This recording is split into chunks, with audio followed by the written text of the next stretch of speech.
బీర్పూర్ మండలం కోల్వాయి గ్రామం రామాలయం కళ్యాణ మండపంలో బీర్పూర్ మండలానికి చెందిన 86 మంది లబ్ధిదారులకు సీఎం సహాయ నిధి ద్వారా మంజూరైన 16,65,000 రూపాయల విలువగల చెక్కులను పంపిణీ చేశారు శాసనసభ్యులు డాక్టర్ సంజయ్ కుమార్. ఈ కార్యక్రమంలో కేడీసీసీ జిల్లా డైరెక్టర్ ముప్పాల రామచంద్రరావు, మందడి సాగర్ నాయకులు తదితరులతో పాల్గొన్నారు. ఈ సందర్భంగా ఎమ్మెల్యే మాట్లాడుతూ 6 గ్యారెంటీల్లో అమలుకు రాష్ట్ర ప్రభుత్వం కట్టుబడి ఉందని, అభివృద్ధి అనేది నిరంతర ప్రక్రియ అని, కాంగ్రెస్ పార్టీ ప్రభుత్వం పక్షాన ఉండి అభివృద్ధికి కృషి చేస్తానని అన్నారు. నియోజకవర్గ ప్రజలతో, నాయకులతో, పార్టీలకు అతీతంగా మంచి అనుబంధం ఉందని, 31,000 కోట్లతో ఏకకాలంలో రుణమాఫీ అమలు చేస్తున్న ఘనత తెలంగాణ రాష్ట్ర ప్రభుత్వానికి దక్కుతుందని ఆయన గుర్తు చేశారు. పచ్చదనం స్వచ్ఛదనం కార్యక్రమంతో ప్రజారోగ్యం మెరుగవుతుందని, సీఎం సహాయనిధి నిరుపేదల పాలిట ఒక వరమని ఆయన అన్నారు.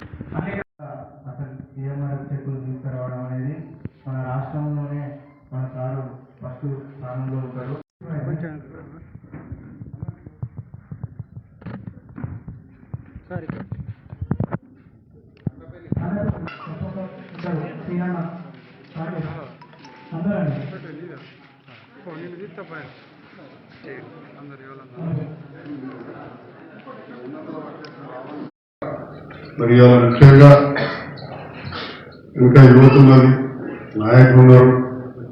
మనం పట్టణం చూసినారు, ఒకసారి 2 సార్లు గెలిచినా, ఒకసారి ఓడిపోయినట్టు కూడా మొదట్లో ఓడిపోయినప్పుడు గెలిచినప్పుడు ప్రజల మధ్యలో ఉన్నాం, ప్రజల కోసమే ఉన్నాం. ఇప్పుడు కూడా అట్లే ఉంటాం. మళ్ళీ ఎలక్షన్లప్పుడు కూడా నన్ను అదే నమ్మకంతో గెలిపించారు మీరందరూ. ఇక్కడ కొద్దిగా దూరం ఊళ్ళో నా గురించి సరిగ్గా తెలియక అట్టిటైనా కానీ జగిత్యాల బాగా పెద్దూరు. మన మండలం అంతా 7 అంతలు 6 అంతలు ఒక జగిత్యాలు. జగిత్యాలు మన మండలం 12 ఊళ్ళు 15 ఊళ్ళు అంత 6 అంతలు ఉంటాయి. జగిత్యాల ప్రతి వాడకట్టు, గాంధీనగర్ ఎస్సీ కాలు కావచ్చు, కిరాగడ్డ మాదిగడ్డ కాలు కావచ్చు, మోటం బాలవాడకట్టు కావచ్చు, పద్మశాలి ఉన్నది, ముందు కాపు ఉన్నది, వైశ్యులు ఉన్నది, విశ్వబ్రాహ్మణులు ఉన్నది, వాడలు ఏ వాడలు చూడండి. నాకు 2014లో ఓడిపోయినప్పుడు కూడా చాలా చోట్ల వచ్చింది.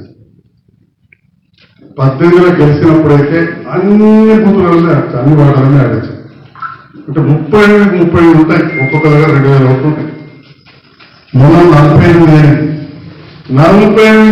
వాడలనే ఆడచ్చు. అంటే అన్ని కులం వాళ్ళు అన్ని వాళ్ళు నన్ను ఆదరించారు, అన్ని కులాల వాళ్ళు అన్ని మతాల వాళ్ళు ఆదరించారు. అక్కడ తెలుసు తిరిగిందనే. మా ఊరు పక్కనే ఉంటుంది, జగిత్యాల పక్కన. మళ్ళా చుట్టుపక్కల 5 కిలోమీటర్ల దూరంలో జగిత్యాల చుట్టూ 15 ఊళ్ళు ఉంటాయి. 15 ఊళ్ళకి అస్త్రాల 20 ఓట్లు తక్కువ వచ్చినాయి తప్ప అన్ని ఊళ్ళలో నాకు అట్టచ్చు. నర్సింగాపూర్, వంజపల్లె, గొల్లపల్లె, వెల్లుర్తి, మోద, ఎందుకంటే నేను చెప్పేంత ఇవాళ మూలలో రికార్డ్ అవుతారు. మామిడి గారు ఎక్కడ ఉంటుందో జేబులో పెట్టుకుంటే రికార్డ్ అవుతారు. మోదే, తిమ్మాపూరు, తిప్పలపేట, బాలపల్లి, పొరగల్ల అట్లా పెట్టి హైదరాపల్లె, అంబార్పేట, అంతర్గా చుట్టూ ఉండే జ్ఞానాన్ని ఎందుకంటే అక్కడ నా గురించి ఎక్కువ తెలుసు. పనిచేస్తే పనిచేసి నువ్వు ఇట్లాంటి పనులు మన వాళ్ళ కోసం చేయాలి. ఇంకా ఎక్కువ మంది పేదవాళ్ళు కొందరు ఉన్నోళ్ళు ఉండరు, కానీ నాకైతే తెచ్చిచ్చింది కాబట్టి దానిగా పేదవాళ్ళు లేకుండా 5,000 కావచ్చు, 50,000 కావచ్చు, మొత్తానికి 84 మంది కలిసి 16,65,000 రూపాయల చెక్కులు అభివృద్ధి అనేది నిరంతర ప్రక్రియ ఉంటుంది. సంక్షేమం అనేది అంటే పెన్షన్లు ఇట్లాంటివన్నీ నడుస్తూనే ఉంటాయి. అంతకుముందు ప్రభుత్వం ఇచ్చింది, పెంచింది.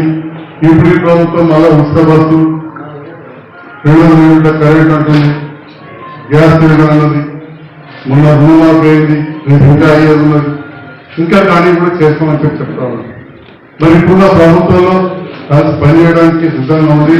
ఇక్కడ వేదిక పైన ముందు మన నాయకుడు రోడ్లో ఉన్న మీ అందరూ కూడా తెలుసు. వాస్తవానికి అందరికీ చెప్పి నేను ముఖ్యమంత్రి దగ్గర పోలేదు, ఎందుకంటే ఇటువంటి బాగా చెప్పేది ఉండదు. రెండోది కొంత టైం పోవాలనుకున్నాం. వారి కలిసి పనిచేద్దాం. మనం అందరికి పనిచేయడానికి మీరు వస్తున్నారు, మిమ్మల్ని అపార్థం చేసుకుంటూ లేరు.